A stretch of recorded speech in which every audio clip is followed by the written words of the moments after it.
તો મિત્રો આજે અમે કાજુ પનીર મસાલા બનાવવાના છીએ તેના માટે ડુંગળી ટામેટાં લઈને સમારીએ છીએ ગ્રેવી બનાવવા માટે. તો અહીંયા ડુંગળી ટામેટાં સમારી દીધા છે, એને હવે આપણે મિક્સરના જારમાં કમ્પ્લીટ આપણે ક્રશ કરી દઈશું. અહીંયા મિક્સરના જારમાં આપણે ડુંગળી ટામેટાં જે સમારેલા છે તે નાખી દઈશું. પછી એને કમ્પ્લીટ આપણે ગ્રેવી બનાવી દઈશું એકદમ. તો અહીંયા જોઈ શકો છો તમે કમ્પ્લીટ ડુંગળી ટામેટાની એકદમ પેસ્ટ તૈયાર થઈ જઈ છે. ગ્રેવી કમ્પ્લીટ તૈયાર થઈ ગઈ, ક્રશ કરી દીધા. ત્યારબાદ આપણે હવે લસણને આપણે ખાંડી દઈશું. ત્યારબાદ આપણે પનીર લઈને પનીરના ટુકડા પણ કરી દઈશું નાના નાના.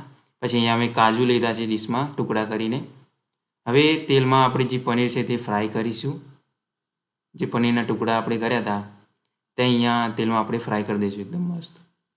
તો અહીંયા પનીર એકદમ ફ્રાય થઈ ગયું છે કમ્પ્લીટ. તેને આપણે હવે કાઢીને ડીશમાં અલગ નીકાળી દઈશું. અહીંયા આપણે હવે જે કાજુના ટુકડા કર્યા હતા તે આપણે અહીંયા તેલમાં ફ્રાય કરી દઈશું. હવે કાજુ એકદમ કમ્પ્લીટ ફ્રાય થઈ ગયા છે, તેને પણ આપણે અલગ ડીશમાં કાઢી દઈશું. હવે આપણે જે લસણની પેસ્ટ બનાવી હતી તે અહીંયા તેલમાં નાખીને કમ્પ્લીટ એને આપણે શેકી દઈશું.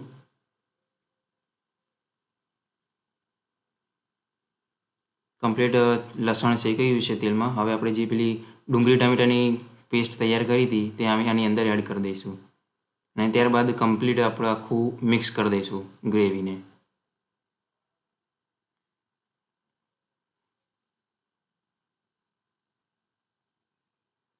અહીંયા કમ્પ્લીટ મિક્સ કરી દઈશું આપણે આખી ગ્રેવી અને શેકાવા દઈશું થોડી વાર માટે.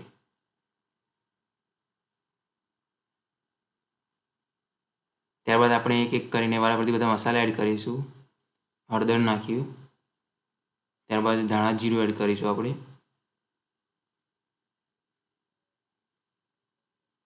મરચું નાખીશું.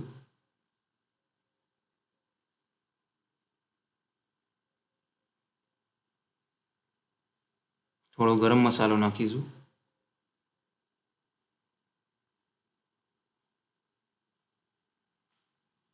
અને ત્યારબાદ આપણે મીઠું એડ કરીશું.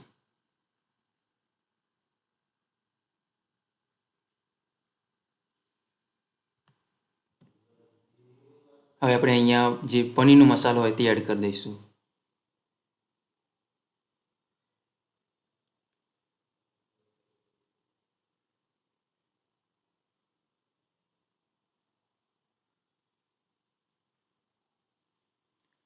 ત્યારબાદ આ બધા મસાલાને કમ્પ્લીટ આપણે ગ્રેવી સાથે મિક્સ કરી દઈશું.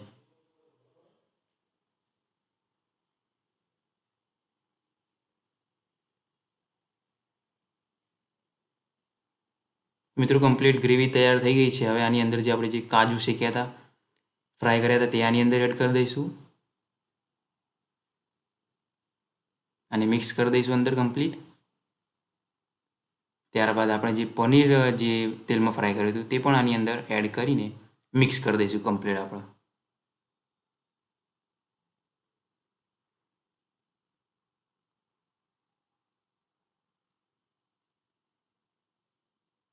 અહીંયા આપણે કમ્પ્લીટ તૈયાર થઈ ગયું છે કાજુ પનીર મસાલાનું શાક.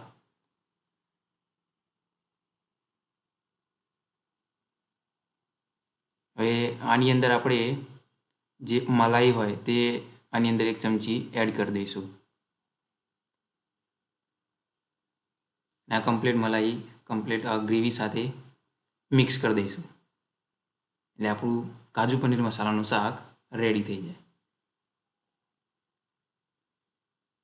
તો મિત્રો અહીંયા કાજુ પનીર મસાલાનું શાક બની ગયું છે, તૈયાર થઈ ગયું છે. અહીંયા ડીશમાં પણ મેં કાઢી દીધું છે. તો કમ્પ્લીટ રેસીપી તૈયાર થઈ ગઈ છે. તો હવે અમે ખાઈ લઈશું.